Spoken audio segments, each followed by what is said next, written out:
Warning, this content is for entertainment and educational purposes only.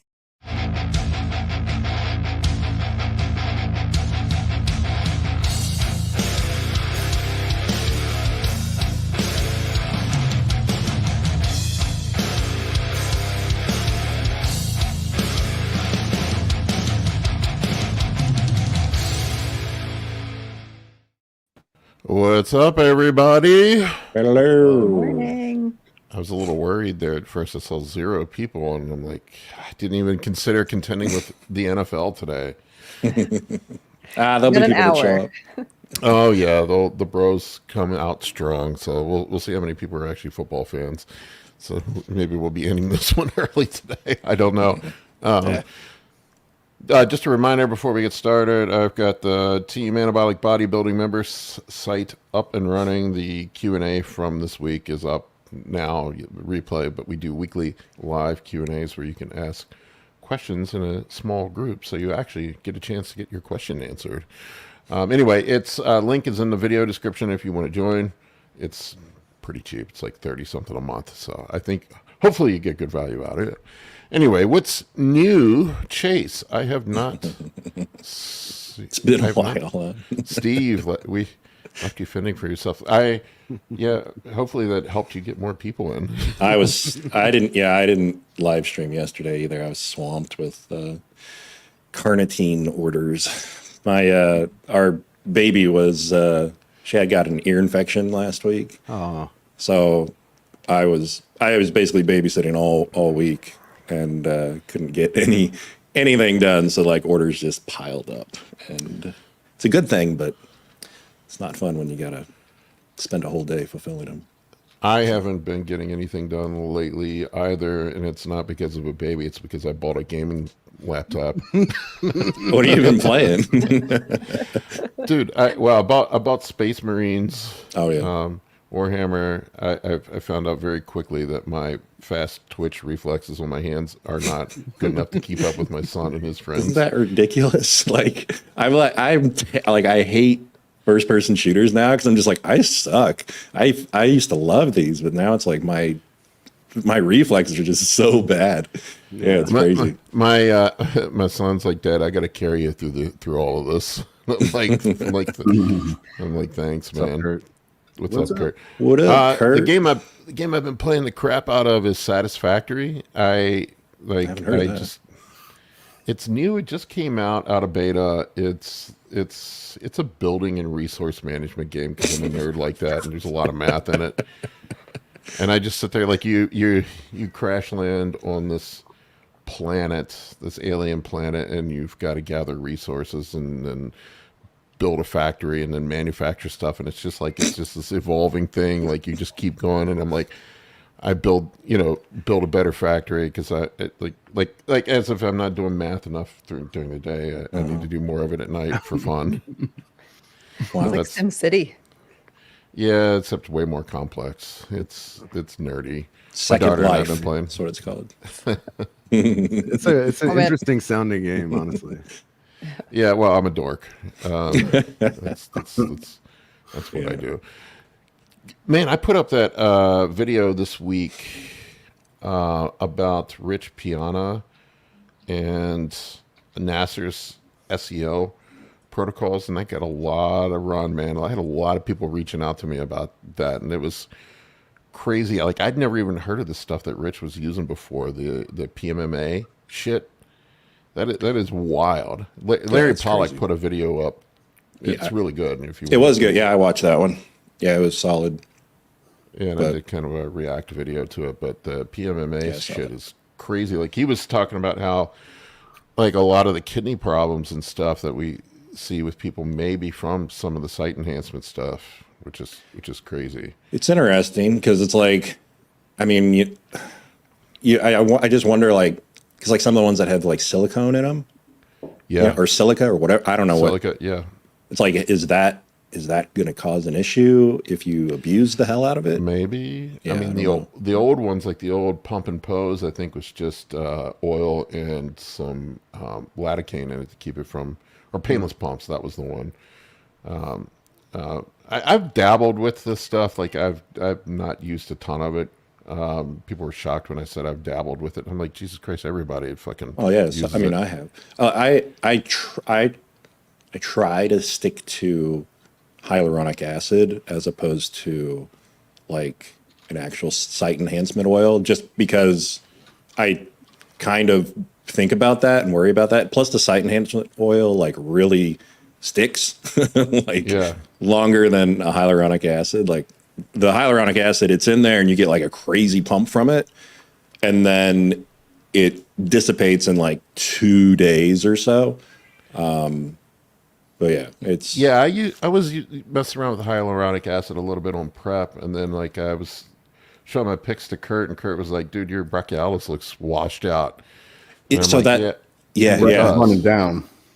yeah. That's the big difference I that think I it was just noticed inflammation. between the two. That's what I notice is like the second or third day after hyaluronic acid, it looks like it kind of goes under the skin and blurs stuff out a little bit. Like the veins in your like your bicep will kind of fade, whereas like something that's an actual like synthol, it doesn't necessarily do that. It sticks more in the muscle and it takes longer to dissolve too. But it's kind of like that video did make me think like, is that a reason that people are having kidneys issue? Part of it, it's hard to I say. mean, it's some Makes sense. certainly a question to ask. I dropped it after Kurt pointed that out. I pulled it out like 3 weeks out from my show, and I don't think I looked any worse for it. Yeah. Well, they were talking about in that video, like guys will use the hyaluronic acid like right before going on stage. Yeah. For that reason, it'll pump it up. But when you immediately do it, it's not all blurred out until like a few days later. So Well, I noticed backstage you could when I was at, I don't want to name any names, but when I was at North Americans, there were some dudes that you could clearly see got a little carried away with it, or you could also see like the spots on their tan where they hit their arms. yeah, Yeah, I think I saw more people that overdid their shoulders than anything. There was guys that just like their shoulders just looked stupid. that's one thing I haven't like. I only use it in like my biceps and triceps because I got white boy arms, and that's it. Yeah. I haven't messed around with my shoulders or anything else with them. No, my shoulders are huge. I save that to for begin with. real gear. So Yeah. I put enough real gear on my show. I actually pulled that out a couple weeks out before the show. I only doing glutes and quads a couple weeks before show just to make sure my shoulders aren't blurred out because I think that's one of my strengths. I want them to look good on stage, yeah. but I don't know why I even fuck with it anyway. My arms are already 20 inches to begin with, so I don't. It's not like I don't know. I don't know how much of a difference it makes. But a lot of definitely. I noticed when I was at North Americans, there was a lot of people that were overdoing it. But Larry was talking about Nasser's protocol. It was 48 cc's per side, so 100, like 96 cc's 3 times per week is what Nasser had him running. It's that when I heard that, I was like, well, they also like do it throughout all three heads of the delt too. And I was just like, man, that's because I only do 1 mil at a time. Like, Yeah, so he was doing three cc shots in his delts, three cc shots in his biceps, I think, and three cc shots in his yeah, it's wild. triceps. Yeah, like it was- I'll do. I was just one- doing like one. Yeah, I'll do 1 mil in the outer head of my bicep, 1 mil in the inner head, and then 1 mil on the outer head of the tricep, 1 mil on the inner head, and that's plenty. Like I get a crazy pump from Yeah, that's that, all I was so doing too, man. It's nuts. I couldn't imagine injecting that much. Well, yeah, with just the one, like to do 3, I don't know. I'd be scared my arm would like blow up. I was laughing. Larry said he'd be lifting, and he said it would be squirting out of his arms sometimes when he would lift. Ridiculous. That's ridiculous. He said Nasser told him they would go after his shows and get his arms drained sometimes. Ugh. That's Yeah, weird. isn't that crazy? No wonder the dude died. Jesus I mean, Christ. that's extreme. And that, well, you would know, Amy. Do you know about PMMA? I mean, I know that it's not a great thing to inject into your body. Like I did not realize that it was as prolific as it perhaps is in bodybuilding, but I mean, definitely cosmetically, it's not something that any board certified surgeon would ever consider using just because of the risks. Yeah, it's crazy. Yeah, when I was reading about it, they use it as a dental filler, Yeah. and and they also use it for bone filling, like for surgeries, and then sometimes like if you have like a piece of muscle removed or something, that they'll use it as a filler in those areas. But like Larry was saying that that's what supposedly Ilya Golem, the guy that just passed away, was loaded up on. And that Rich Piana, that's what he was using. He said that it was so bad with Rich, like he couldn't lift more than like 15, 20 pound barbell dumbbell curls at the gym because his arms were so stiff.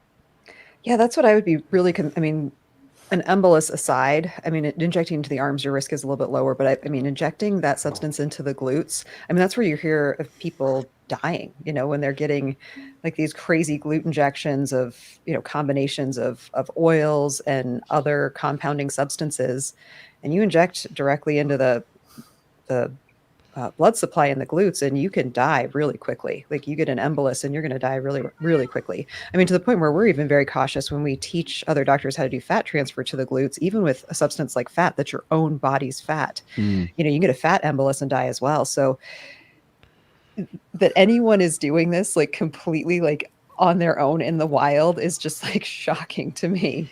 Especially I said into the glutes, because there's just, you get a little too deep and like things could just go from 0 to dead in a hurry. Well, I had somebody send me a link to some of the stuff you can order, and it comes in 1,000 cc jugs. Liter. Oh my gosh. I've never. It looked like an oil barrel. I've never seen anything like that. Like I've I've seen a tiny seen- oil barrel. I've seen only other place I've seen that is at Diddy's house. All it's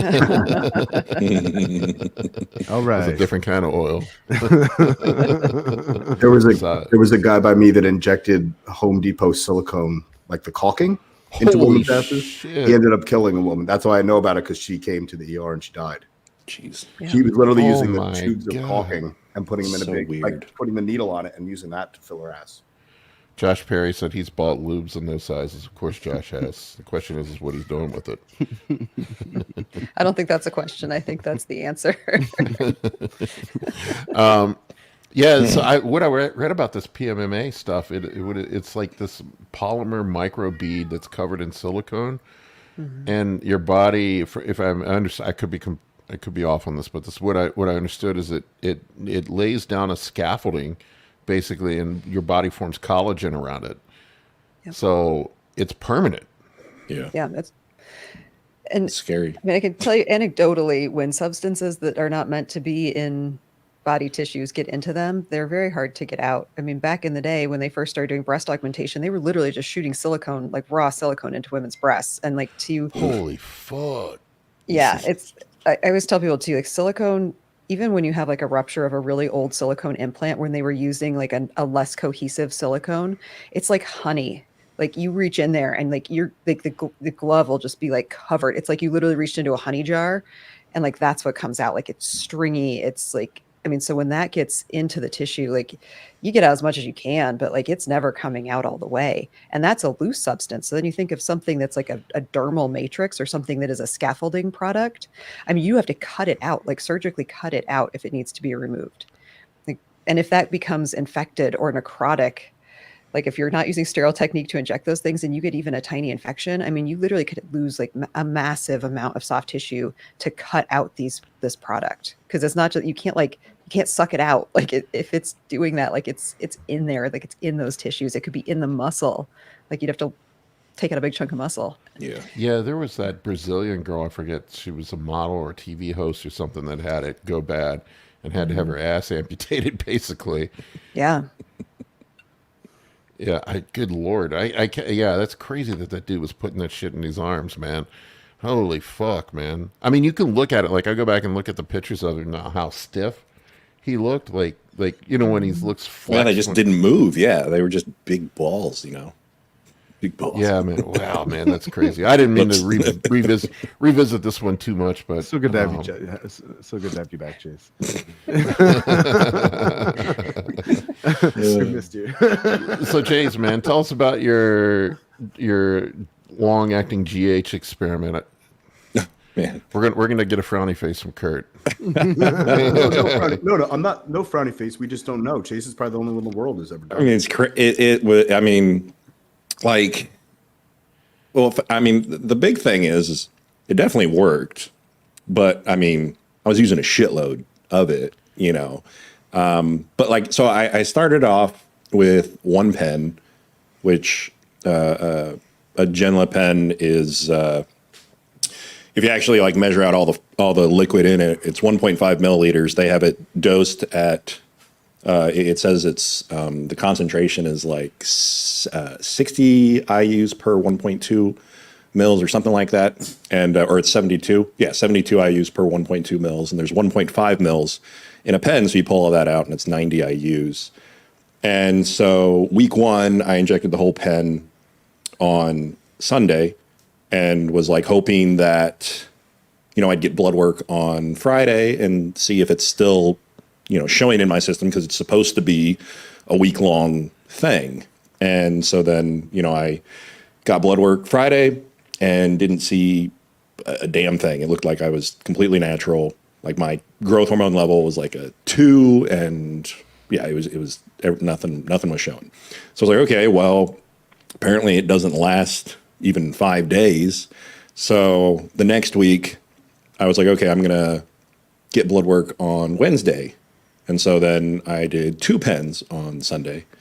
And because technically, like if it's going to spread it out across a week, you got to divide however many IUs you're injecting and do that. But then also on Pfizer's website, they talk about how there's a conversion between the IUs of Ngenla to like genotropin. And according to the website, it's like for every 1 IU of genotropin, it's 2.77 IUs of Ngenla is what they used on the kids to make them grow.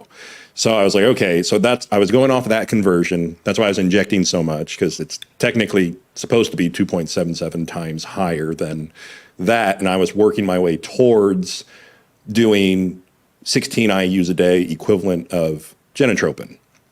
So I was on half that, 8 IUs, technically, according to their thing, did two pens of that. And then when I went in to go get blood work on Wednesday, my LabCorp the whole system was down and I couldn't get blood work. And I was like, shit. So then I was like, okay, well, screw this. Let's just go all in on it and do a pen every other day, since I don't even know, like, just so we can be sure and see if growth hormone even shows up on, you know, blood work. And so at that point, I just started doing a pen every other day, which would be equivalent to like 16 to 18 IUs of genotropin a day. And did that for a week and a half, got blood work on Friday. Like my last whole pen injection was Thursday morning. No. Thursday? Yes. Thursday morning, got blood work Friday morning, and my IGF or my GH serum number came back at 155, which should, like, if you inject 10 IUs and you get a test done 2.5 hours later, it'll probably show up around like 25. So I was like, okay, I got 155. That's going to be like equivalent to like 60 IUs or something like that I did 24 hours before. And my levels were still like super raised. But also in that time period where I was doing a pen every other day, my weight was just flying up and just water getting pushed into the muscle. And I posted a picture on my Instagram of like where I was when I started the thing. I was like 236 or 37 when I started the experiment. And at that point, when I got that 155 serum score back, I was 255. And that was 4 weeks later. And like it at that dose, because like the first week I was kind of like, I don't know if I really noticed anything, but my weight was like trickling up and I wasn't eating anything different. Like I went up like 2 or 3 pounds. Is that the pick, Chase? Yeah, that's the difference. So like things just kind of like filled out and got a lot wider. My waist got a little bit wider as well. Too. Yeah, things got harder. And I mean, yeah, that's 20 pounds basically of a difference there. But like the first week, yeah, I went up a few pounds. The second week, I went up a few more pounds. And then that last week and a half is when like I couldn't even control. Like I would eat a super low day and my weight would still go up, just like if I was going on a vial of Serostim a day. And but the problem there is that I was doing a pen every other day, and those pens are like, depending on who you get it from, it can be on average like $200 a pen. So when you like go when you go with the cost comparison there, it's like $700 a week versus, you know, depending on where you get your Serostim, it could be $300 to $600 a week doing that. But so from that point, I was like, okay, either like I'm doing way more than, you know, 16 or 20 IUs a day, according to that serum number. So I was like, let's back off and do half a pen every other day and see what the numbers look like with that. And then got blood work.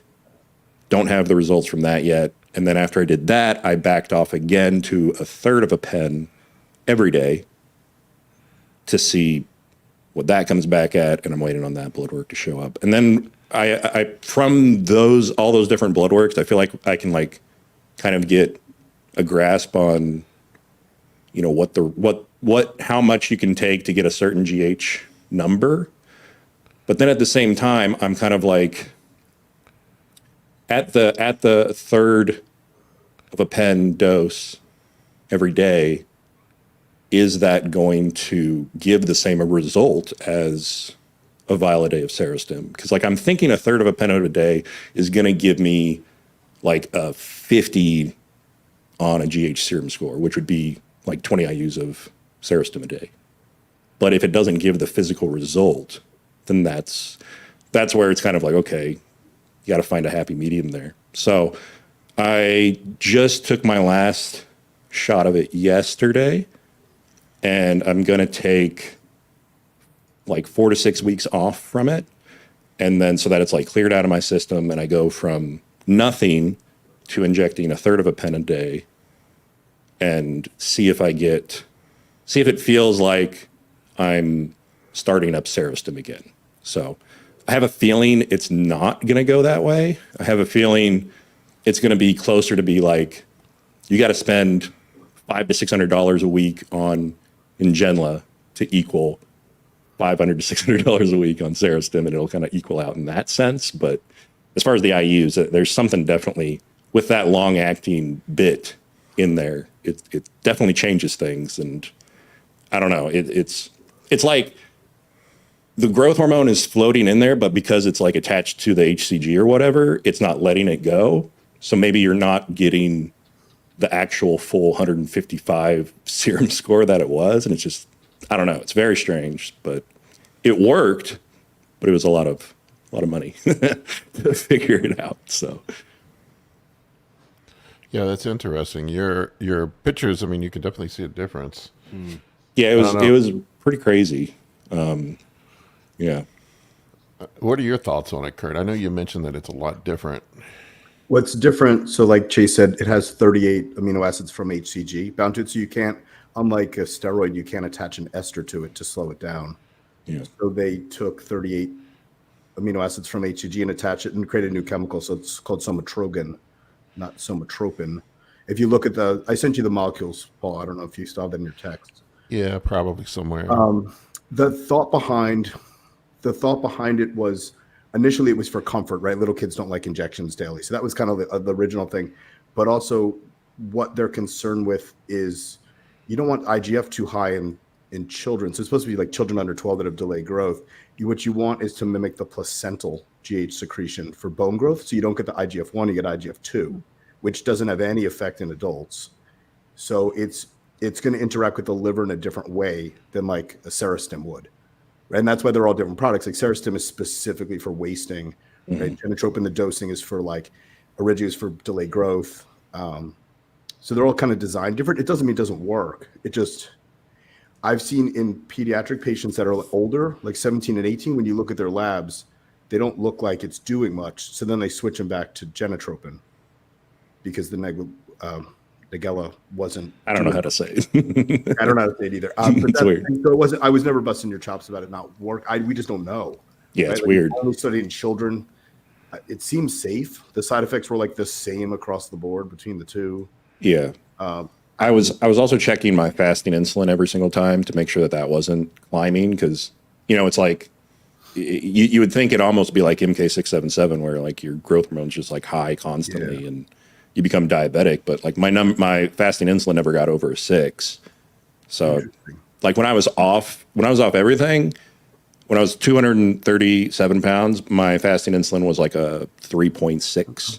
And then, I went on that. It went up to like a 5.5. And I was like, okay, well, this isn't a thing. So, I mean, that would be my biggest concern with it is what you just said about the blood sugars, right? So growth hormone is supposed to be pulsatile with the biggest secretion at night. Women have a different, I'm more specifically talking about men. Women have a different effect from it. But my concern would, if a bodybuilder is using huge amounts for a prolonged period of time and it's constantly elevated, like what happens to their blood sugar? Because now you can't use glucose. Now your body's just running on fat acids, and then on top of it, they're eating a ton of chicken and rice. They're not able to use it. And what's the long term? I don't know if it'll ever be looked at because it wasn't designed for that. Yeah. Like, that's why I think we use Serostim at night. Like, I kind of switched my opinion about that. I feel like the whole dose of GH should just be given at night, not splitting it up. So I worry bodybuilders too will do the same thing. They'll split their GH in 4 doses, right? And then they add insulin on top of it, which you're not even getting a GH effect. Now you're only getting an IGF-1 effect. So it kind of defeats the purpose to me of even using GH. Right at that point, just use Increlux. Yeah. Interesting. Yeah, I never considered that. That's an interesting thought. Yeah. I mean, that's my thought is like the whole thing where it's like, okay, the blood work is detecting that there's lots of growth hormone floating through here, but you can't access it. Is my thought, and it's like slowly trickling somehow. That's my guess with the generic stuff too. I mean, I'm just speculating, but Chase, you and I have talked about it a bunch of times. I know Paul and I have talked about it a bunch of times. I feel like that's the difference between the generics and the pharma stuff is the fillers. They must prolong the release of it because the effect's not the same. Yeah. Right? Like if you shoot a bottle of a known generic that's tested and you shoot a bottle of the pharma, great, the effect are not the same. Even if they test out as pure, no dimmer, right? Like we've all done that. It just doesn't do the same thing. Mm-hmm. Yeah. Like the pharma stuff is pretty dramatic, like right away. Yeah. Like your weight goes up the first day. Yeah. If anything, my weight dropped on generics from the diuretics in them. That's exactly what I got from it too. Like, and then all your muscles. I went from when I tested a good generic this last year, I went from 18 IUs of Serostim, switched to 20 IUs of generic a day. Immediately, my weight started dropping, and I was like I lost like 10 pounds, and I was like, am I even like I couldn't even tell I was on growth hormone. I was like, am I on anything? What is happening?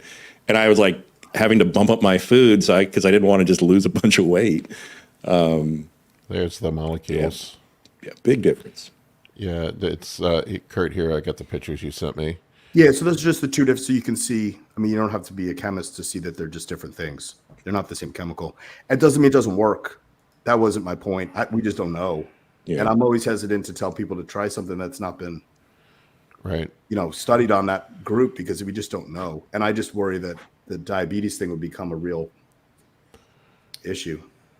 It could. I mean, so that's the other thing is like I've constantly been, I haven't been trying to bulk because for that reason. So it's like everything that I've been doing this whole last 6 months, it's been dieting to prevent side effects more than anything, because I've been on 6 grams of test for the last however many weeks, but I've been dieting to prevent 6 grams of test. You know what? Holy shit, dude. It would be kind of an interesting.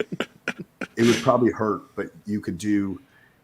So sometimes we use potassium levels as a measurement of muscle growth. So like when you inject growth hormone, it's going to cause phosphorus, sodium, nitrogen retention, and potassium retention.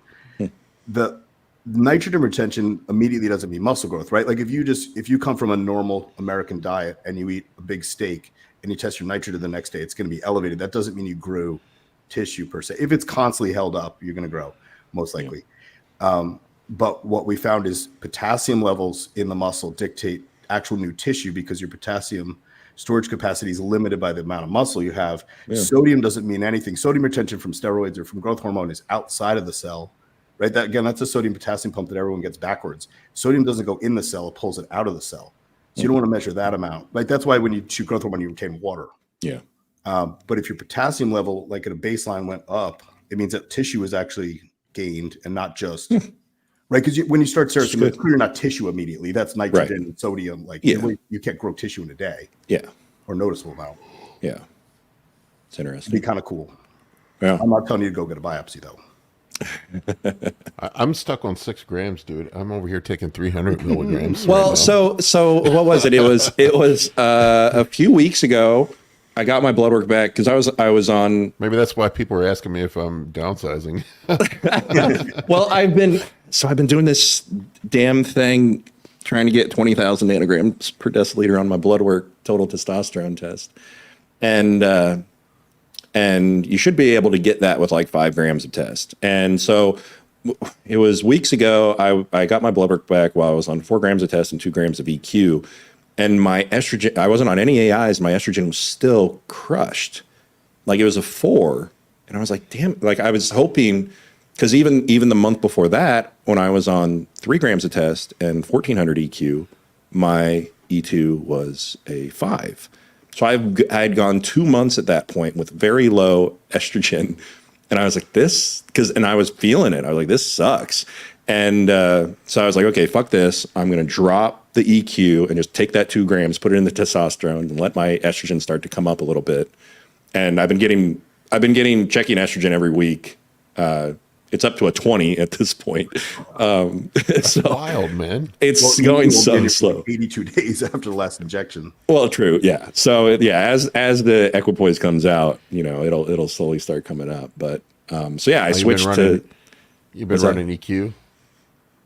I mean, I was on it for a good 16 weeks, titrating it up. But yeah, I peaked it at 2 grams. But I thought for sure 4 grams of test and 2 grams of EQ, 4 grams of test would be enough to bring my estrogen up to maybe a 20 or something, which I would have been cool with probably. But it didn't. So I was like, okay, I don't want to deal with this anymore. So I dropped the EQ, put that in the test. Got blood work on that, waiting for that to come back. Hopefully 6 grams of test will be enough to do 20,000 nanograms per deciliter. So because I was shocked after good my on injecting. show. Dude, I don't know how you inject all that. What are you getting, 5cc needles? Fucking hell. Well, so I mean, so it's I can put a gram of test in a 3 mil. So I made test isocaproate at 400 milligrams per milliliter, and then I have test SIP 250. So if you put 1 mil of the 400 and then fill the rest of the syringe up with 250, it ends up being 1,025, something like that. So on Monday, Wednesday, Friday, if I do a gram in one quad, a gram in the other quad, and then on Wednesday, I do a gram in one lat, a gram in the other lat, and then on Friday, I do a gram in one delt and a gram in the other delt, and that's 6 grams. Cool. So, Are you humping the pillow like an unneutered dog? Man, I would. well, my estrogen was fucked, so no. I really don't have much of a sex drive at all. Yeah. Wow. Yeah, it's Jesus weird. Christ. Dude, when I came out of my show, I didn't take anything for about 4 weeks, and I was worried about estrogen rebound. I went and got my blood work done, and my estradiol was in single digits. Yeah. Well, if you don't have any body fat, where you're aromatizing it. Yeah, true, I guess. Well, That's I've got part some of body the fat thing. now. You don't have any body fat on you. Right? Yeah. You must have more androgen receptors than 99.9% of people cannot even tolerate that. I mean, how many guys do you talk to that run 300 milligrams and get horrible side effects? That's what's funny is I switched when I swapped out I swapped out the EQ to test, and I don't notice anything different. Like, I can tell that my estrogen's coming up, but outside of that, it's like, I feel like once I got past like 3 grams of tests, like, it's all the same. It probably flattens out, because it definitely flattens out with androgen receptor binding too. Like, it starts to, you know what I mean? Like, it goes up to like 300 and then it goes down and then 600. Like, it doesn't, definitely not linear. Yeah. And after a gram, up to a gram is like the most dramatic, and then it really flattens out to 2. I tap out at around 1,500 milligrams. It's about the max I can run. So once I'm done with this, I'm gonna drop down to a gram and just enjoy not pinning so much. That's a cruise now, man. Cruise. Oh, yeah. Gram. Yeah. I That's said my bodybuilding TRT. cruise the other day, and somebody was asking me, "What does that mean?" I'm like, a little test, a little Masteron, whatever I remember to take it. That's what a bodybuilding cruise is, or Primo, or whatever is first in my hand. That's kind of where I'm at. How's prep going, Amy? Good. I know you said you have more food. I do have more food. Yep, got more carbs just the last couple of days. Nice. Which is good. I have I'm under 2 weeks now. It was 2 weeks yesterday, so I'm in the final runway of prep. But it's been good. And then we got the Olympia. Yeah. I'm ready for the Olympia. Folks, just a reminder, we're going to have a booth at the Olympia, so if you're there, come see us. Yeah, that's gonna be nice. You can shake the man's hand who took 6 grams of test and see what it feels like. Well, by then we'll know if I had 20,000 nanograms per deciliter or not, too. So You're not quite at Dallas McCarver levels. not quite, but I don't want to die. I don't have a death wish. I still think that test was messed up. So I asked Derek about that, and he said it wasn't completely accurate, because he said it was a urine test, not a blood test. And that kind of changes things. So I would just assume when he put it in it hit a vein. It was just still floating. yeah. Tyler said he's excited to meet us.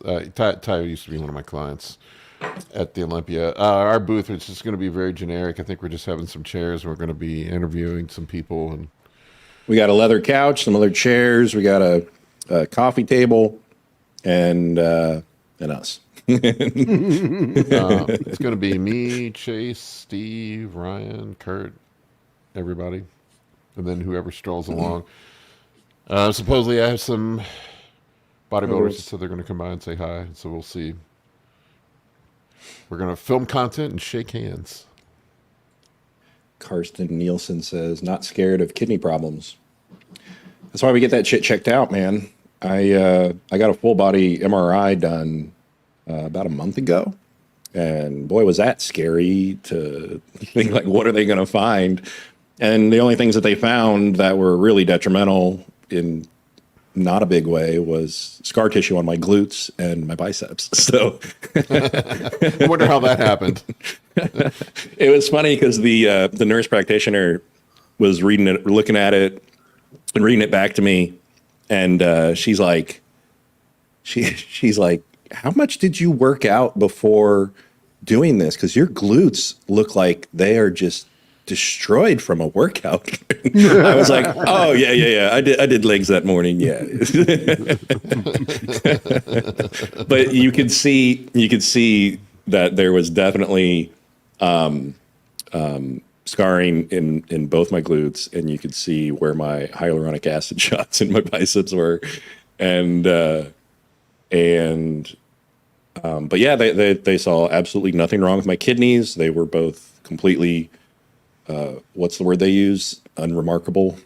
My heart was not enlarged, which was very strange. I was at least expecting it to be like 10% bigger or something like that, but there was no fat on my heart. There was no heart enlargement.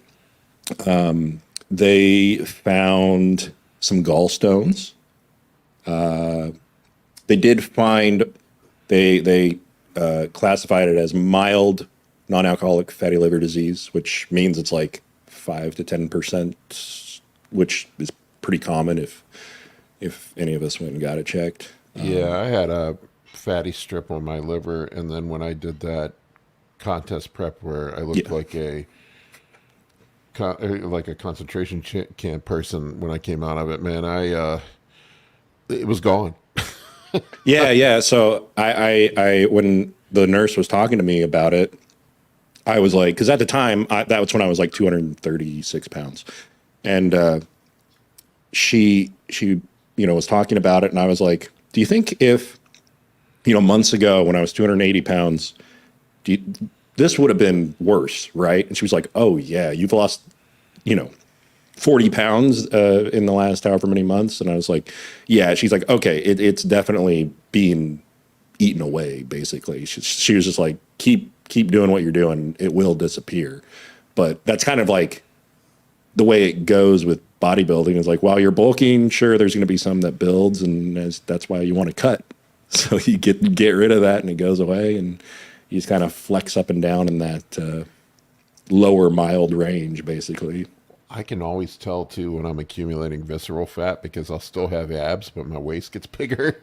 Oh yeah, I definitely get that. Like that picture, that the comparison there, it was clear that there was like a little bit going on there. It could have been maybe not visceral fat, but there could have been like a lot of water retention too. But it's hard to tell without actually getting an MRI done of it. But that was one thing that we also looked at on that MRI was visceral fat, and there was some, but it wasn't like a terrible amount. But yeah, basically that's why we need to diet every year, so that we get rid of that and not just constantly be accumulating it. That's why I push guys to do a hard diet, whether they're competing or not. I think these 2 and 3 year off seasons are a really fucking dumb idea. Yeah. It's just like after a while you'll see it too, man. Like just the progress stops happening. Yeah. Like, it doesn't matter how much gear you take, man. It's like you have to just push the reset button. Mm-hmm. I just think you start accumulating visceral fat. Probably insulin resistance is climbing. There's just liver is probably not working at its most optimal rate. Well, that's why we gotta get this stuff checked so that it's like, okay, it's time to go the other way. How much was that scan? I know those things are fucking expensive, man. Last time I looked at them, they were about $2-3 grand. So the one that I got was $1,000, and but I have found ways to get it for really cheap. There's a website called Radiology Assist, and if you go on there, they will write a referral for you for $40. And then you can they'll give you a list of places near you that will scan you, do a whatever you want to scan, really, whether it's an echocardiogram or whatever. And the price is like, because I'm going back and getting another MRI on my torso because I'm curious about visceral fat and to see how much I've lost in the last month or so. And it's $300. And they're going to do a full torso scan. So I was like, this is a pretty good deal. But yeah, so anybody that wants to get a heart MRI or anything like that, radiologyassist.com can take care of that. Like, Dude, there's no way you fit in a regular MRI tube. it was uncomfortable, but it was. They got you fine. in there? Holy fuck, man. It was fine. I had to have my shoulder MRI'd for when I found out my labrum was torn. It was like 2 years ago, and the dude was like trying to jam me in the tube and couldn't fit me in there. Like my shoulders were just too wide, and he's like, can you squeeze them together? And I'm like, bro, this is as good as it gets. So they had to reschedule me for the open one. Oh yeah, I'm surprised that you fit in there, man, because you're like a tree stump. I mean, it was a tight fit, but they didn't complain. Were you like this? I mean, yeah, they had my like arms tied up. I don't know. They had everything like squished in there. Yeah, they put like little blocks on each side and pulled everything. It was the in. same thing like when I go get my DEXA scans done, like part of me's hanging off the table and they have to estimate my arms and my shoulders. Yeah. I have that same issue there. All right, we want to grab some questions. Let's see what people have to say today as far as questions go. I'm sure there's some good ones in here. There's all sorts of questions. Another one from Tyler. Most educators will say it's better to push gear when you're younger due to the health effects, but then will also trash on younger guys for pushing it too hard. Where's the happy medium? I mean, you got more runway when you're young. I mean, like I would say, like I can't go out and drink a bottle of tequila like I could when I was 25. So I don't know. There's different theories on it. I don't know what you guys think. I mean, I mean, I don't want to give people advice, but I feel like sometimes it might be better just to, if I went back again and did it, I would probably just push hard for a period of time, take some breaks, and just get to the size I want to be and then coast. yeah. I mean, if you want to be a Nick Walker, like you kind of got to start when you're 18, 17, like, because it's going to take, 5 to 10 years to put on enough size to be a freak like that, Yeah. of constantly going hard 24/7. It's a fine line to walk, though, because I've seen some guys push so hard that by the time they turn pro, they have nothing left in the gas tank, and then Right. they're sick and have to quit. Yeah. Yeah. So I don't know. I mean, some of it's just genetics, right, Kurt? Well, yeah. It's just luck. Well, that's what protein synthesis is just DNA. You either have it or you don't. Drugs are just causing it to be expressed at a faster rate. Like I have a guy I work with who's a monster, just gigantic, and he can run crazy amounts of gear, and his blood work's always perfect. Always. That's got to be genetics. Yeah, my labs are always good. You saw mine. Yeah. I was on 4 grams, an oral, and a bottle of Serostim a day. And mine were like, I was short of the testosterone number. Mine was like I was on nothing. I do feel like cardio. And Yeah, I do cardio every day. I feel like cardio and a clean diet mitigates a lot of the stuff. That's why everything that I've been doing the past like 6 months, I've been dieting the whole time, just because I guarantee it would be a completely different story if I was trying to grow and like pushing to 300 pounds or something crazy, Yeah. Things would be a lot different. Yeah. Usually the guys that end up having shit blood work, in my experience, also are eating like crap. It'd be hard not to. Like, if I was trying to do that, I don't know. I mean, you're already going to have some lipid skewing and whatnot when you're on PEDs, and if you're eating like shit on top of it, that's definitely not going to help anything. Yeah. All right, let's grab another question. That was a good one. Also, most educators, I don't know. I wouldn't even call myself an educator. I'm an entertainer. Watch it. I am the bodybuilding entertainer. Seriously, don't listen to anything I say. I'm just an idiot bodybuilder. I'm just an idiot. I tell people that all the time. That's my warning. All right, what do we got next here? Brandon wants to know if anybody has tips for lowering an out of control libido. He can't get shit done, and his girlfriend is fed up, and he's only using 200 milligrams of test. Guys, we got to help Brandon out. Crush your estrogen, then you'll have no sex drive. Pretty much. Pretty much. Chase established that. That's my only advice. Get a second girlfriend. Two is better Crush than one. your estrogen. That was my motto in my 20s. Crush your estrogen and start a business. You want to destroy your sex drive and your sex life? Have kids. That'll fix it. That helps too. Man, this last week, like that ear infection, it screwed up her sleep schedule, and she was just waking up constantly in the middle of the night. Like, she's been such a great sleeper since like 2 months old, and like sleeping through the night every night, like from 8 to 8. And this last week was rough on everybody. We were just like, this sucks. And now she's like, yeah, we're trying to get back on a good schedule. But last night she was up wide awake at 10 p.m., 11 p.m. I was like, come on, man. This is crazy. I can always spot new parents when I'm in the store. They look like veterans that just returned home from trench warfare. They have bags under their eyes. They're all pale. Yeah. They look like they haven't showered in a couple days. Just barely getting through life. This last week was rough. I showered this morning. I hadn't showered since like Thursday. See, I told you. I was like, I gotta get cleaned up. I'm gonna be on camera. Yeah, Caught it, it's a man. mess. that new parent look is a good one. I remember those days, man, of no sleep. Man, it fucking sucks. Man, we had a good run though. It was just like the first 2 months was rough, and then it was like she just started sleeping perfect, and we were like, well, this is weird. And it lasted 6 months. She's 8 months old now, and it's just like, well, this sickness really just screwed everything up. So Yeah, when they get sick, it's bad. yeah. All right, Colin, what do we got next year? So Brandon, have some kids. That'll fix your libido issue. There you go.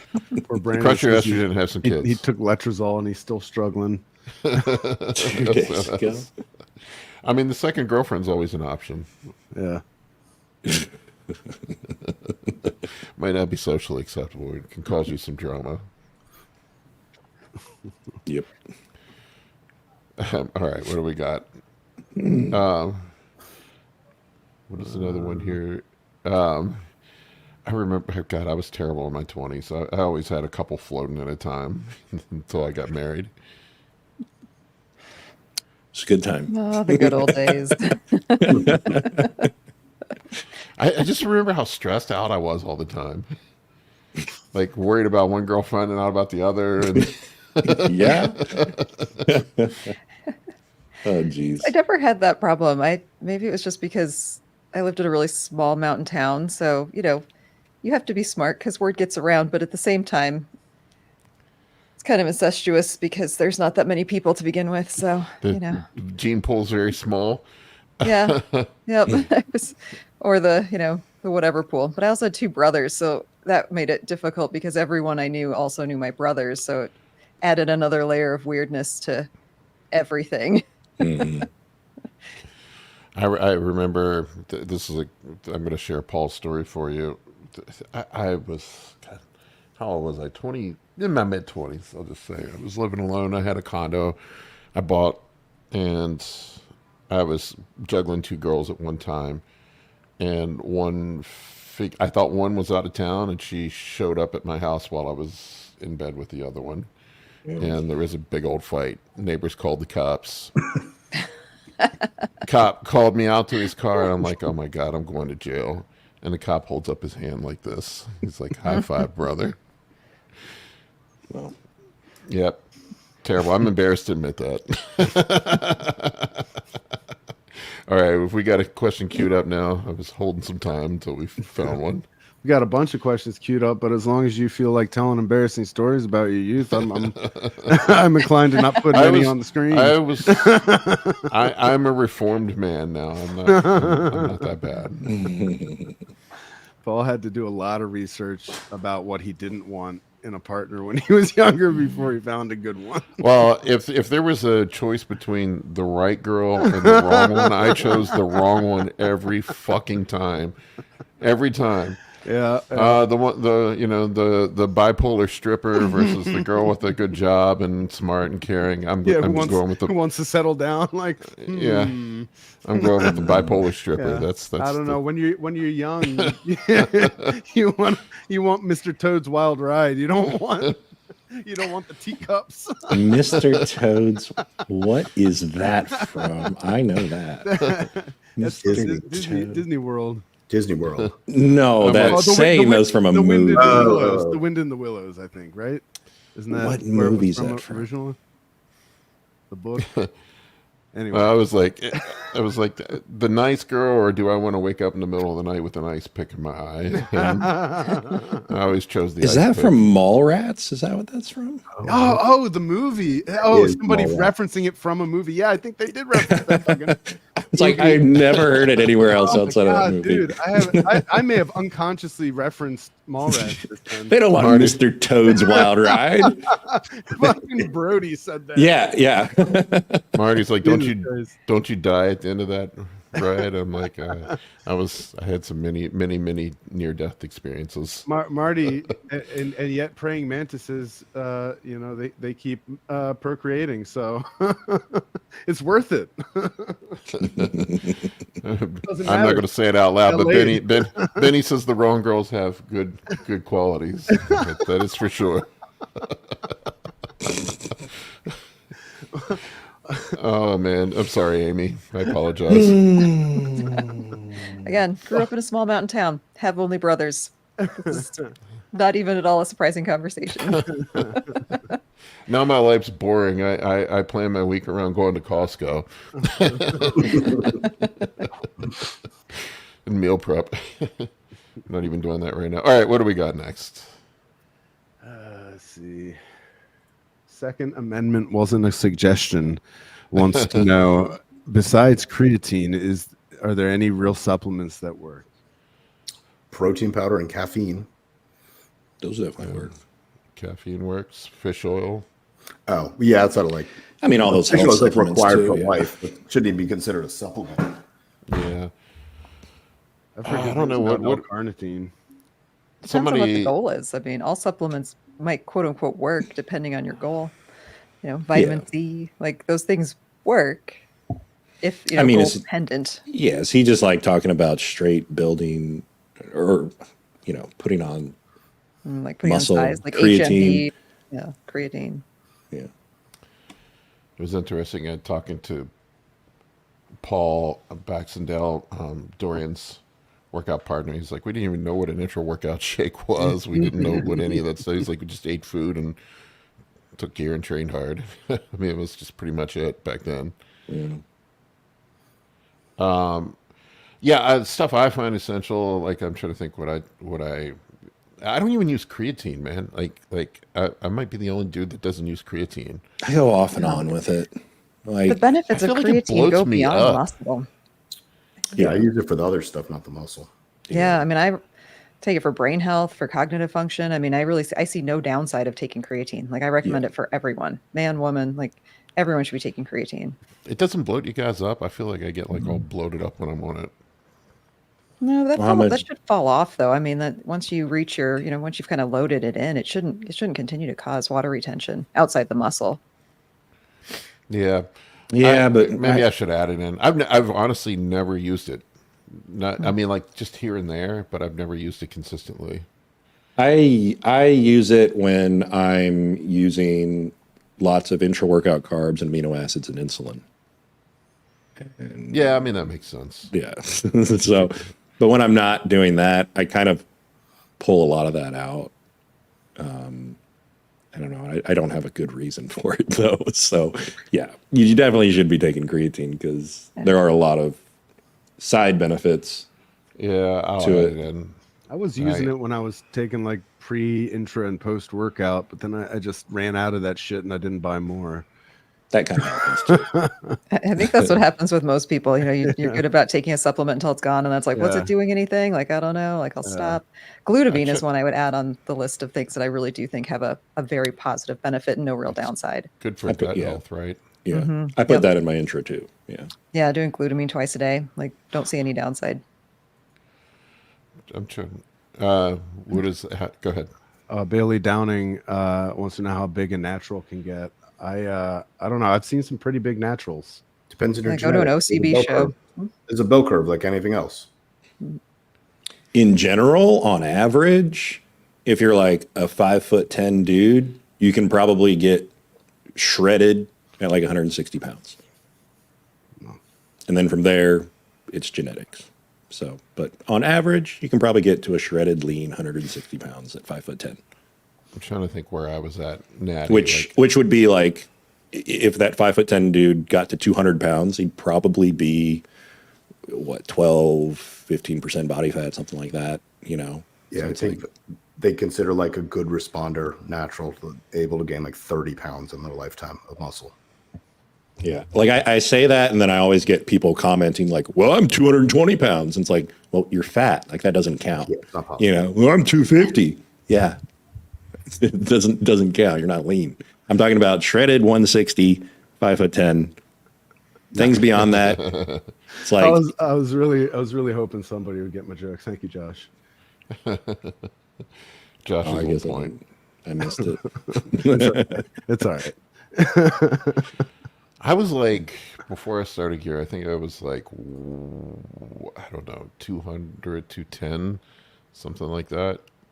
Somewhere around there. And I'd been training for a few years. I was, 200. yeah. I mean, when I started, I was like 155, 150, and Keep I was in mind, I'm very 6'2". lean. I was like starving to be that, and then I realized I was just kind of like, I was like, is this it? Like, I am not going to get to over 200 pounds and look like this natural. So then at that point, I was like, all right, I'm done, and pulled the trigger. Yeah, I think I got up, I don't know, between 200 and 210. Somewhere around there. But I was probably 15% body fat. Just guessing. I probably would have been like 190 shredded.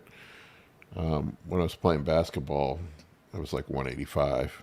Yeah, it's like every inch taller, like the 160 and 5'10" thing. It's like every inch taller, you add 7 pounds or so. Yeah, I thought it was 10, but yeah, give or take. Something like that, yeah. Yeah, I competed natural at 167, but I can probably gain weight more than most people. Yeah, because you're like 5'7". I'm 5'7", and I'm just under 220 right now. Yeah. And my condition you're is pretty looking- close to show. You're looking big as a house now, Dude, Kurt. looking beefy. Kurt always keeps himself covered up. He's the sleeper physique. It's actually like 50 degrees in my basement, so that's why I'm covered up. Hey, oh, he I do has cardio like, down here, and otherwise I sweat bullets. we were at the Oh, and the Arnold. I muscles. heard the amount of people who are like, "Oh, Kurt's big." No shit. When the muscles are peeking through the fuzzy Patagonia fleece, I think you're doing all right. Brandon wants to. This is an interesting question, just more on his raging libido. Possible other solution to my problem. Are there any supplements that could help raise his girlfriend's libido? Vitamin D, There's magnesium, zinc, selenium, fish oil. There Natural is a supplement? treatment actually that is very easy to get done for women that does seriously increase libido just because it really increases blood flow. It's called Duo, DUO. It's a electroshock therapy that's approved for women. And not only will it really rev things up, it also really helps with like just making it a lot easier to orgasm, just again, because of increased blood flow. Now, do they I've make never like a heard of that. portable model Doesn't need of that. the Duo as well? Something that maybe like one could keep in their pocket around town? Just You put Well, they- jumper cables on your battery, and you Yeah. shock her when she doesn't want to. There actually are like kind of home options that are similar to that are intravaginal that use kind of like almost like an ultrasound to create contraction in the vaginal canal that kind of then increases like blood flow and will inherently then increase desire somewhat. Amy, you know the coolest shit. You know some cool shit, Amy. Doesn't melanotan make it go crazy? I've heard that. It depends on the person. Some people does it just makes you flush. It's no, I mean, so I've used a lot. I don't know. Everybody knows. I use a lot.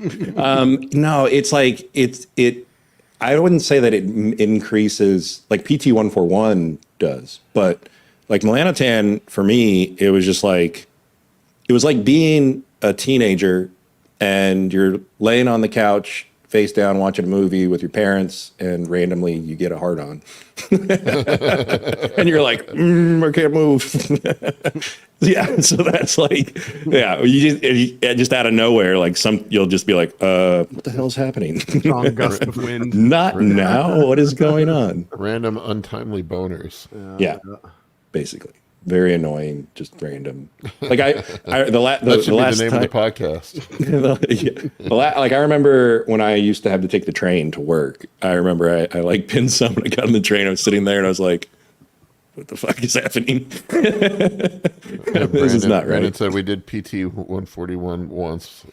That was wild. But the stomach issues were intolerable for both of us. Yeah. Brandon, you've tried everything, bro. Yeah. Brandon's crazy. Get her testosterone levels checked and give her some tests. Yeah. Have her do the Duo. I mean, if you've tried everything else. I've heard, and I know like this is probably not safe, but I've heard some chicks using Viagra, and it's had an effect on them too. I don't know. Yeah. I'm not saying you It's the should do same that, idea, but just I've heard about increasing it. blood flow. Yeah. Yeah. Some Cialis. I like Dave's solution to buy her a Mustang. It works every time. At this point, I'd take somebody just carrying my groceries up the stairs for me. Doesn't take a lot. Amy's got the low bar. Yeah. Like, will you carry these groceries up 5 flights of stairs? Like, perfect. Let's go. I was just trying to be a good Samaritan. Five flights, Amy. That's a lot. I hate elevators.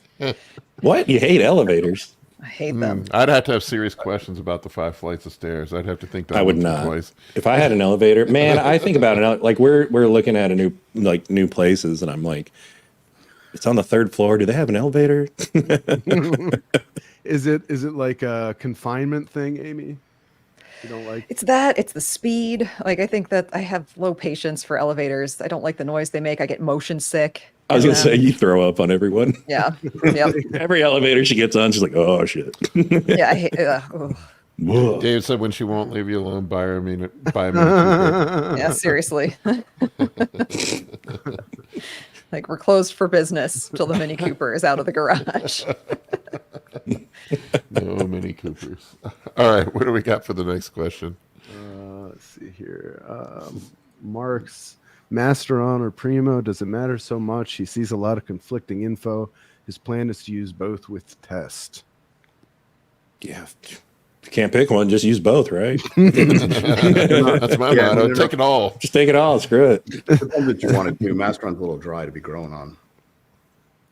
Okay. Yeah, I'm Primo's not- faked and it's expensive. All good things to keep in mind. I Make would sure just- that what you're using is what it says it is before you use it. I will say this: if you get real Primo is. And not painful. It agrees with me very well. I like. It's funny. Like, so everybody's a little different. I guess just unique genetics and how people respond to stuff. And I've heard people say they don't like Primo, and I'm like, Jesus Christ, man, Primo's the best. For me, Well, they probably never had real Primo. yeah, probably. I love Primo. I probably sing the Primo praises too much, but I like EQ too. EQ's great. The only downside with EQ is sometimes my blood pressure and hematocrit will get a little high on it. That's what's crazy. Like mine didn't. Like my hematocrit was a 47 on 2 grams of EQ. I was like, That's crazy, what man. the hell? It was crazy, man. Chase your Dude, I was blood pressure. playing around with, just messing around with it. You guys were talking about Anadrol a few weeks ago. I took it for 3 days and gained 9 pounds. I gained 9 pounds and my blood pressure went from like 120 over 60 up to like 140 over 90. Yeah. It was crazy. Like, this can't be good. I've got some injectable Anadrol on the way. My resting pulse was like a 90 on the Anadrol. Yeah. That's not good. No, that's not good. Chase, have you used more than 150 Anadrol before? I've used 300. Yeah. Okay. Did you notice any benefit when you course went you over have. 150? Notice a benefit. Over 150. I mean, I was young and dumb, and it was just fucking popping pills. So, I mean, I wouldn't say over 150. Yeah, I mean, 150 is a good dose, but I mean, that was probably like 7 or 8 years ago that I was playing around with 300 pre-workout. Cool. But All pre-workout too. yeah, yeah. So, yeah, I I think. bet you were strong. Oh yeah, it was great. I mean, I think. I mean, I know one time I got a bloody nose, and I was like, all right, I'm done. So, but yeah, 150 I think is a pretty solid dose. You know, like Eddie Hall deadlifting where he's bleeding out his eyeballs. Ugh. Those are the grossest videos. Ugh. Like, wonder what your blood pressure is to be bleeding out of your eyeballs and your ears. and Not shit. good. It's wild. I just saw him talking about that lift recently. He was being interviewed about it, and the lady was asking him like how he did it, and he said that he imagined like he was lifting a car off his children. That's like how he was able to do it, because like he's like, there's really no way I should have been able to do that. Like your body has safeguards in place that stop you before you're able to do something like that to yourself. He's like, I had a brain bleed afterwards. He's like, I was blind. Blind in my eyes for like he couldn't see for like a week. Oh my god! but then the interviewer at the end, she's like, you know, do you have any regrets? And he's like, if I had to go back and do it all again, he's like, I wouldn't change a thing. Of course not. But I mean, it's like that's like what he was put on this earth to do. You know, it's pretty obvious. He was so full for that. Like he was just like his blood pressure was probably super high. Like he was a one tick. of the coolest things I've ever seen. I mean, it was awesome, but he was fucking loaded. Yeah. 100%. Well, did you ever see his diet when he was like getting ready for all that? I watched that documentary. Yeah, wild. Oh my god, man! He was Eating just like a teenager. slamming all the processed meats and sausages and like a plate full of sausages and just God. It was Didn't he have like a pizza a day too or something? I can't remember. so much sodium. That's what an athlete looks like. So much. I mean, he did it though. He did it. I love because he was like an Olympic level swimmer. It's hilarious seeing him like. There was a video. You see him swim now. He still moves. It's the weirdest thing. Yeah, like, there was a video it recently. make sense. He went up against the kid that was the national champion, like high school champion swimmer in like the 100-meter or something, and just blew the doors off the kid. It was hilarious, man. Wow, that's interesting. Kendall Thompson says he thinks Eddie Hall plays that story up quite a bit. I'd play it up too. Like, Why not? wouldn't you? Wouldn't you? Duh. I might take a little poetic license with the telling of the story of the time I lift the most weight of any man on the On the planet. history of the planet. I might enjoy a little poetic license in the spinning of that yarn. Oh man, I think he's got permission to play it up a little bit. I think so, a bit. Just my opinion. Makes for a good yarn, right? Tarun Singh Rawat in what is, at least since we've started doing the podcast, the most frightening profile picture I've seen. HCG during cycle. I mean, if you're a TRT bro, sure, but like I don't know of any bodybuilder that uses it. To me, it's sort of like pissing on a forest fire, especially when you're taking 6 grams of test. There you go. I mean, if you are really, really interested in trying to maintain fertility as much as possible, that would be the only reason that I would care. But I mean, I've seen it over and over again where guys destroy their sperm levels and bring them back and have a kid. You know, not just me, but other people. Yeah. So I wouldn't personally worry about it. No, I have 2 healthy kids. The blue collar bodybuilder brought up that Dr. J that I had on recently suggested it while on cycle. He brought up a good point, and I laughed at this one. He goes, it's the apocalypse defense. What are you going to do if the apocalypse happens and you can't get tests anymore? Yeah. I'm like, well, I don't know. I still have a lot of muscle. It'll be all right. That's not going to happen. You underestimate how much test I have in stock. You underestimate my power. Shit, Chase could just go down to the regular TRT dose and probably make his week last for years. Yeah. All right, we got another one here. Yeah, we've got a ton of questions today you guys are putting in. Let's see. We'll keep going in order, if that's fair. One note on the HCG thing before we move on. I used to run it some when I was in my 20s. I don't know if you guys ever noticed this when you run it. I always felt like shit on it. Well, it's going to raise your estrogen, right? Yeah. Yeah. So I've you kinda noticed gotta that it's an pay attention to estrogen that. bomb, and then you just don't feel good on it. Yeah, I don't know. I mean, like I hear guys, they'll say that they take it to feel better, like enhance their mood, but it's kind of like, well, maybe maybe they had too low of estrogen and then brought it maybe back up into estrogen was normal crashed. range or something like that. I don't know. So, but I don't know. I just never noticed a positive benefit. All right, proceed with the question. Sorry, Kendall said that Thor broke Eddie Hall's record without all the fanfare about his brain hemorrhaging afterwards. Thor's a bit of a drama I'll queen. just say too. they're different people, and yeah, he's a drama queen in other ways, but he compared to Eddie Hall, he has all of the personality of I don't know, a pair of garden Cardboard dogs. box. Yeah, you know, like he's like, no offense, but like I wouldn't. The only reason I would listen to Thor tell the story about he lifted the weight is if I wanted to take a fucking nap. Like he's not very entertaining person. But There was a question up a second ago about estrogen. yes, let's put that one back up. Curtis Blaze, my estrogen came back at 180 with no side effects. Oh my At God. what number should I be worried, or what's the Are you highest ovu- you have seen without sides? Well, Are you ovulating, bro? so I think the problem is just because you don't, just similar to feeling something at a low dose to not feeling a side doesn't mean it's beneficial. There is no benefit in humans as far as anabolism is concerned with estrogen. So why would you run it that high? It's a carcinogen, and its acetyl esters are carcinogens. So if you run it out of range, you run the risk of prostate cancer, breast cancer, colon cancer.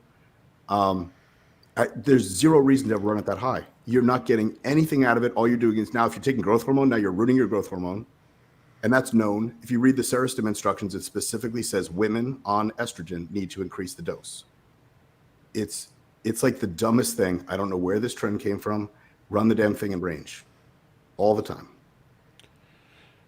Yeah, that's a crazy high estrogen level. You It can't. doesn't. The sides don't matter if you don't feel it. I don't know how you don't feel What it. I don't range believe- would you recommend Curtis get to, Kurt? What's that? What range would you recommend Curtis? I mean, whatever the range is. What's the top on the range on blood work? like 40 or 50. 50. 49 or 50. That's really where it should sit. I mean, if it creeped a little over, whatever, like 55, whatever, but there's zero benefit. So it's like, why would you push it higher? And the doctors that are making this stuff up, claiming that it's has all these protective effects, that they're missing, that it's sexually dimorphic. Estrogen in females functions totally different than it does in males. It's still not anabolic in women. That's progesterone that's anabolic in women. But it's not, as far as cardioprotective, actually every man that comes in the ER with a heart attack, if you run their labs, they have high estrogen. So it's clearly not protecting their heart. It's not necessarily neuroprotective either at a certain level either. So in a lot of these studies, when they do stuff with the brain, when we use an AI, it doesn't eliminate the protective factor. So it's testosterone has other neuroprotective effects outside of estrogen. So I think Derek started all this stuff, and unfortunately he was wrong.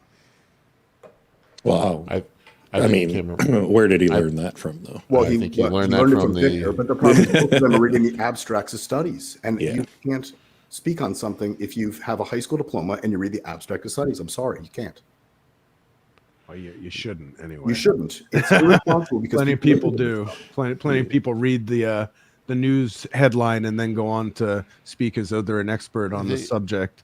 The study thing, that drives me nuts, man. Like I was having this debate the other day with another coach. I won't name names, and I'm like, bro, you're like you don't if you haven't taken a college level statistics class, there is no fucking way that you can look at any of the data and extrapolate anything from it. We had to take an entire class just on how to interpret studies.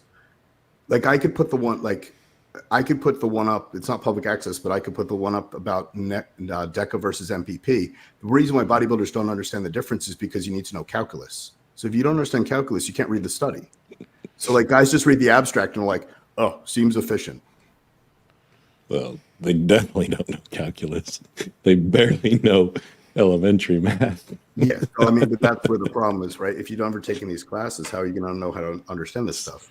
I was laughing. I was when I did that video on Synthol the other day. Like somebody was talking about all the calories that's in the oil, and I was breaking down the Oh, math. yeah, I that, you saw know that. how there's 15 I saw that. cc's in a tablespoon and all that. And this guy in the comments is like, "Bro, I'm out of here when you start talking math." Yeah. So that's what we're dealing with here, folks. I told you that's why you got to balance the math with the dick jokes. I'm just like, look. There's nothing wrong with look. I was a science major in college. I majored in computer science.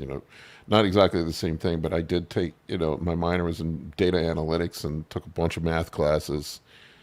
And we did read stuff, and I actually started off with biology when I was in college. Is what I started off with, and I barely feel like I am like I'm all the time asking Kurt like, hey dude, what does this mean?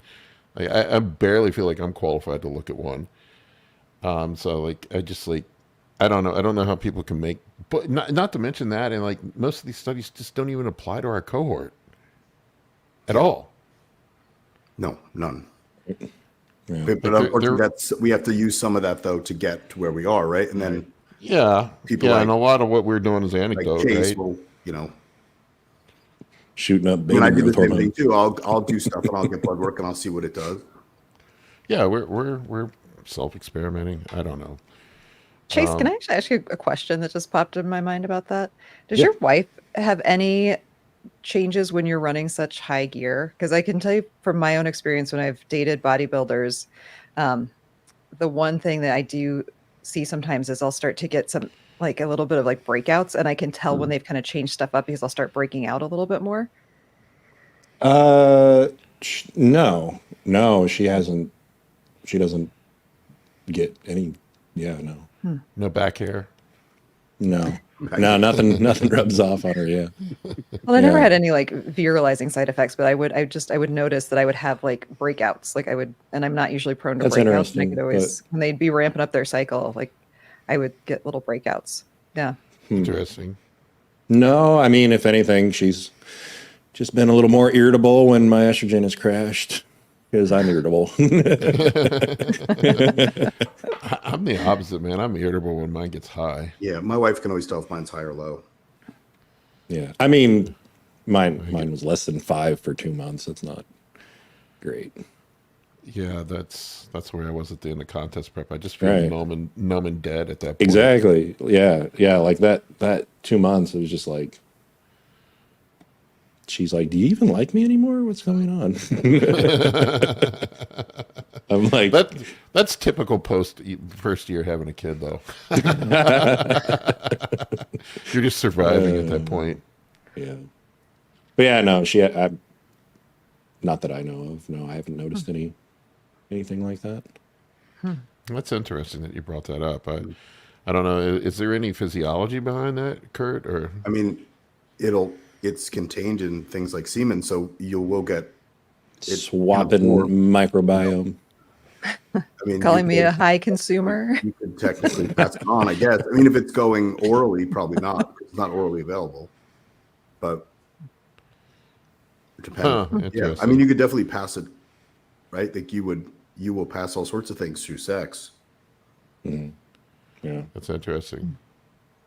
interesting. Huh. All right. Well, that made the room quiet. Very good question. You ask. All right. I can very easily pass about like 2 to 3 minutes through sex personally. That's a flex. I'm sorry. Clark Kent's ugly twin, which is a great name, but not ugly. Respect yourself. Kurt, is it possible to get low estrosides like dry skin, dry joints when estrogen is slightly high due to the relatively high test levels? It's probably not estrogen because there's no ratio. People have made that up to the ratio between estrogen and testosterone in enhanced people. There's a kind of a ratio in natural people, but there's none. There's too many variables to know with steroids. I'm assuming your test level's not natural. I think that's the assumption, yes. It's probably something else. I mean, it could be dietary, could be omega-3 fatty acids, could be Winstrol. Winstrol, could be lots of things, could be whatever else you're using. Taking Masteron. fish oil pills. Dude, at the end of prep, when I was using Winstrol, my skin was so ashy. Like I could like Masteron draw does on my that skin. too. Makes you look old. Yeah, it was crazy. I mean, I doubt it unless you're. So if you're toward the bottom of the range, perhaps your body needs slightly more. But if it's in range, it shouldn't be. It shouldn't be affected by the test. Well, that, I mean, that's the other thing is like even when I was like that 2 months, I didn't notice dry joints, dry skin, none of that. But my testosterone was also like 14,000. Yeah. I usually feel like that stuff is like either omega-3 fatty acids or other drugs, like the DHT drugs do that, dry you out. 14,000 and your wife didn't break out. It's fake test. Fake test. All right, let's grab one more and then we'll wrap this up. I want to watch some football. It's probably the most common thing that people are like, they're like, oh, your gear's fake. Like, because I'm like using whatever I'm using and they're just like, how are you doing all that? Like, it must be fake. They guess they've never seen you in person. Well, It's not fake gear. come to the Olympia. You were a large man. We will be there. Chase is definitely a tree stump. Wolf asks Clomid or TRT for a gonadal 20-year-old endo prescribed Clomid, but I'm hesitant because of its relatively unknown long-term effects. They always go to Clomid. Every Right. endocrinologist I know goes to Clomid first. Every single one of them. Primary or secondary Sucks. hypogonadism. I'm guessing at 20, there's something else underlying. Yeah. You should probably know what's causing it first. I mean, I wouldn't use Clomid for it. Talk about feeling awful. Take Yeah. some Clomid. I mean, if you're truly hypogonadal, I mean, you're going to be on TRT anyway. Why wait? It's a bummer. He asked this question an hour ago. There's no guarantee he's still in chat. Yeah, but I mean, that's what I don't know. I don't think Clomid's a valid thing for this. That's like scared urologist that writes for 100 milligrams a test too. It's like the same guy. He's like, well, I'll give you a test, but I'm only going to give you what a 9-year-old man will have. No, they love Clomid. that'll only It's- get you to about where Chase is at. Yeah. On fake test. Your standard 9-year-old. Taran 9-year-old levels. Taran just gave us some money, but Thanks, no, there's bud. no question. Thank you, bud. Thank you. Appreciate it. Just for answering his question. This is going into the dinner in Vegas fund. Right. Oh, by the way, Scott McNally and Victoria are going to come to dinner too. Oh, Oh, awesome. awesome. Very cool. Yeah, I called the restaurant. So, guys, we need more donations. I called the restaurant, and the max cover number of Scott. people, that they are going to let us have is 18. So, tack those two on. Cool. Yeah, Amy's got some Brussels sprouts on reserve. Oh, the things you think about on prep, like I don't even know where that Brussels sprout thought came from, but I still like if I just want a big bowl of crispy Brussels sprouts, like crisp. Yeah. I mean, I'm pretty sure they got some good Brussels With sprouts blue there. cheese and bacon. right? Not The only way to Cri- do yeah, it. Little crispy balsamic is good. reduction, Brussels. some pancetta. Yeah, just yeah. Brussels They're sprouts. Like, pretty good. I love how like the dense, like really intense texture of a really crunchy Brussels sprout. Oh, so good. I agree. Oh, Tyron had a question. Can we use MPP, Primo, and EQ together? Yes, I've done it many times. Can you? Your estrogen might be really screwed, but you can do it. Tarun's profile picture I can't get over. You look like a if Planet Fitness had cryptids, you look like you would be one. He's just so frightening. His eyes honestly- are glowing. Is that Honestly, a candle? I would pick one or the other, Primo or EQ. I wouldn't run both. Just in hindsight, I've run them together before, though. One or the other, I would say.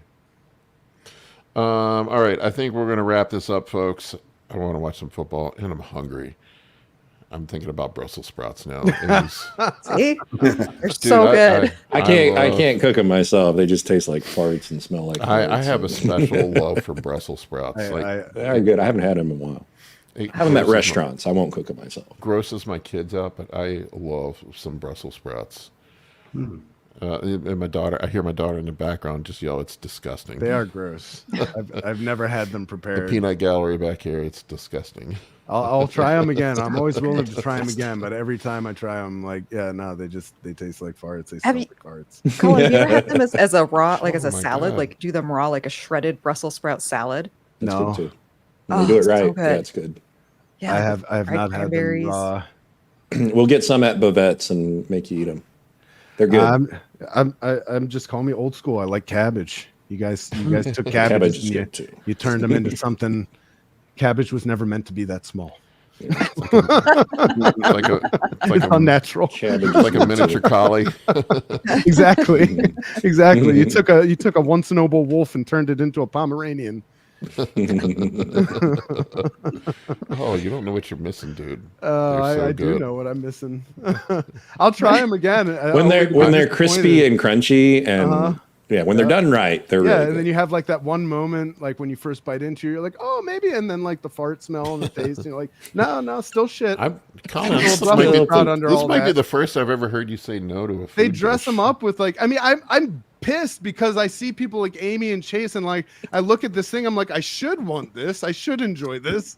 I'm like, surely I just haven't had the preparation that I would enjoy. Well, and I haven't. Oh well. It's We'll give it a like shot. the leaves, like they're so Shoot. thin and so salty. Yep. Like they like crisp up on the little edges. Yeah. Put a truffle oil. Yeah.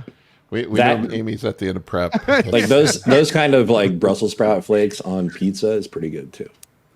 Yeah. It's good. Yeah, like when they're just slightly charred, like just right. They're crunchy. Yep, they got it like dark brown, but not to the point of being like black. Not They just gotta- this prep, but the one before, I would get giant pans of them and I would roast them in the oven and eat them. And then I found out there's a bunch of carbs in them, but whatever. Yep. That's why there are no Brussels sprouts in my life right now. Yeah. Justin's like, there's got a lot of carbs in them. Like, I never looked. I never looked. I wouldn't have looked either. Yeah, when I get some. Ignorance is bliss. I'm like, whatever. The carbs don't hurt me. I'm bulletproof. when Carbs it don't comes to hurt me. carbs. Oh my gosh, you need that on a shirt. Carbs don't hurt me. You're gonna make every carnivore just insanely angry. Just wear that carbs don't hurt me shirt. Dude, I was telling Kurt last night, I'm still like 250. I'm just hanging out there. I started my blast up. Hopefully that'll change, getting my appetite back up. But Lord knows it's not from eating clean, because my diet has been shit. All right, folks, we'll wrap this one up. Have a great Sunday. Go watch some football if that's your thing. That's what I'm going to do. Actually, I got a consult call coming up, so I'll have to take a break from football. But thank you for